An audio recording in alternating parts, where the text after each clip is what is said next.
Guys, hello water sign, hello Pisces, Scorpio and Cancer. Welcome dito sa aking channel. Kapalaran 888, water sign, Pisces, Scorpio and Cancer. Alamin natin ang weekend reading mo, Saturday and Sunday. Water sign, Pisces, Scorpio and Cancer. Ano ba ang mensahe na gustong ipaabot sa'yo? Mother's Day reading to. So, a loving woman. So, resonated to para sa weekend. Numbers 1, 7, 6. Intention, spirit, and people. Sa araw na ito, nakikita natin siguro ano. So, since araw ng mga ina to, so, siguro ano, balanse. Appreciated mo ang araw na ito or sobra-sobra kang nagpapasalamat or thankful and grateful sa kung ano man ito na blessing na meron ka. Tinitreasure mo siya. So, yun. Ito yung simpleng message dito. Balanse. Parang oras mo to kung babae ka na water sign, Pisces, Scorpio, and Cancer. Honoring path number 7. Recognition, rewards, awards, or prosperity and abundance. So, yun na nga. Selebrasyon ng mga ina to. So, kung babae ka, maraming babati sa'yo syempre. Maraming papalakpak. Maraming, parang, anong tawag dito? Babati sa'yo. And, hahangaan ka. Parang ganun.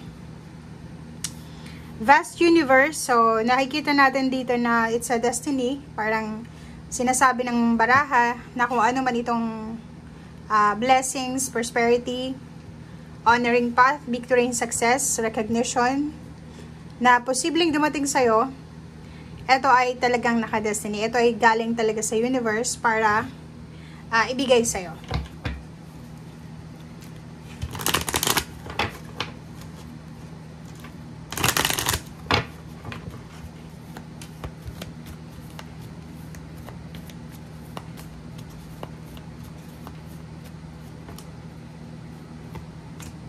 Okay. Family room, lovers, and expectation. Sa araw na ito, nakikita ko sir dito na may ini-expect ka siguro. Or ikaw yung ini-expect ng kapamilya mo. So, family room to, it's a family. Posibleng may kapamilya ka na nag-i-expect ng pwedeng tulong galing sa'yo, message galing sa'yo. Or posibleng relationship to, pwedeng ikaw, nag-i-expect ka ng regalo siguro from your karelasyon or kung kanino man ito. So, balance siya. Kung makikita mo, relationship, health, healing, balance. Wala kang masyadong issue ngayon sa loob ng pamilya. Wala kang masyadong issue ngayon sa loob ng relationship mo. Intimate man yan or casual na relationship, friendship, or kano pa man.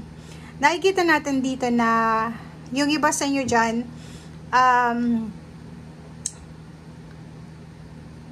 kahit wala kayong isa-celebrate sa weekend na to, nakikita ko sa inyo dito na at peace kayo. Peaceful and contented ka sa kung ano itong weekend na meron ka or sa kung ano man ang meron ka ngayong weekend.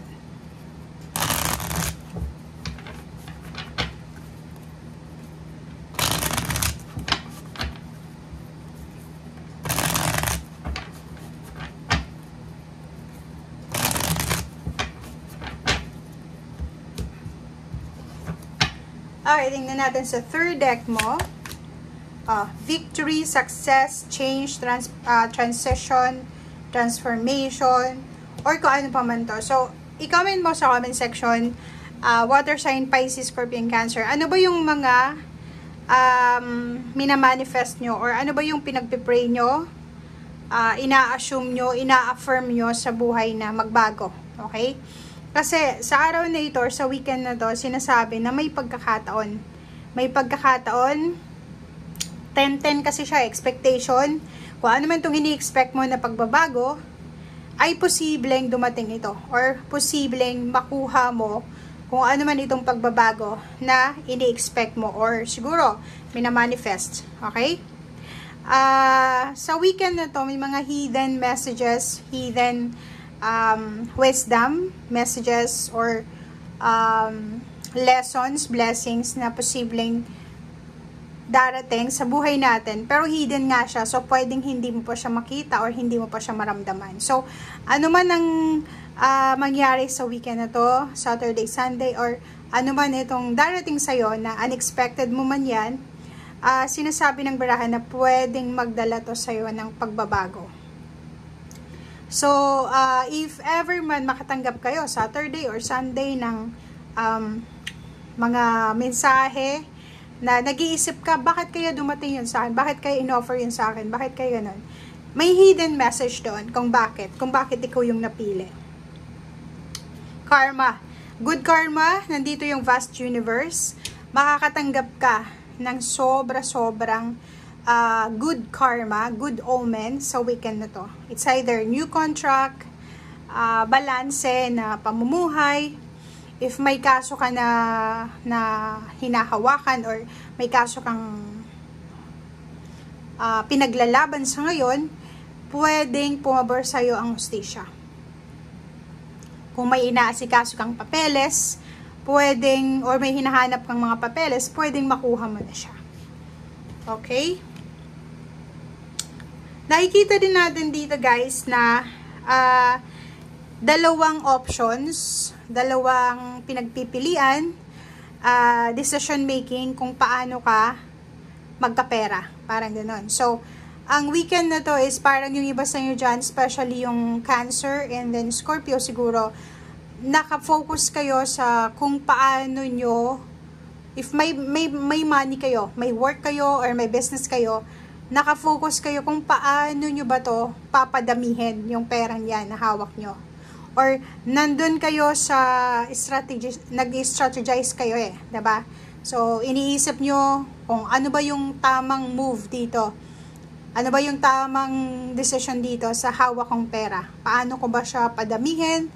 Or may target ako parang gano'n. May target ako na at the end of the year, dapat hawak ko na to. So, nasa meditation stage ka this weekend na iisipin mo, paano ko kaya ito mapapadami? Paano ko kaya ito mamamultiply? Okay? And nakikita ko sa'yo dito na may iba sa inyo na nag-iisip kayo kung babalik ba kayo sa dati yung pinagtatrabahuhan or babalik, or like for example, may business kayo, nalugi yung business, nagsara. Iniisip nyo ngayon kung ibalik ko ba yung dati kong business or tumigil na lang ako, maghanap ako ng iba. Sa work ganun din, pwedeng umalis ka, nag-resign ka, and then iniisip mo ngayon, babalik ba ako or mag-move forward ako, dun ako sa bago, pero hindi ko alam kung saan ako patungo, parang ganun. So yun guys ang nakikita natin dito, water sign, Pisces, Scorpio, and Cancer. Ano ba itong hinihintay nyo? Sinasabi ng baraha sa'yo dito na konting tiis, konting tiyaga. And may choice din kayo dito na kung wala naman kayong mga ideas kung paano i-multiply yung perang hawak nyo, pwede nyo naman na-save yan sa bangko. Or ipunin, or wag gastusin. Alright, thank you for watching guys. Bye!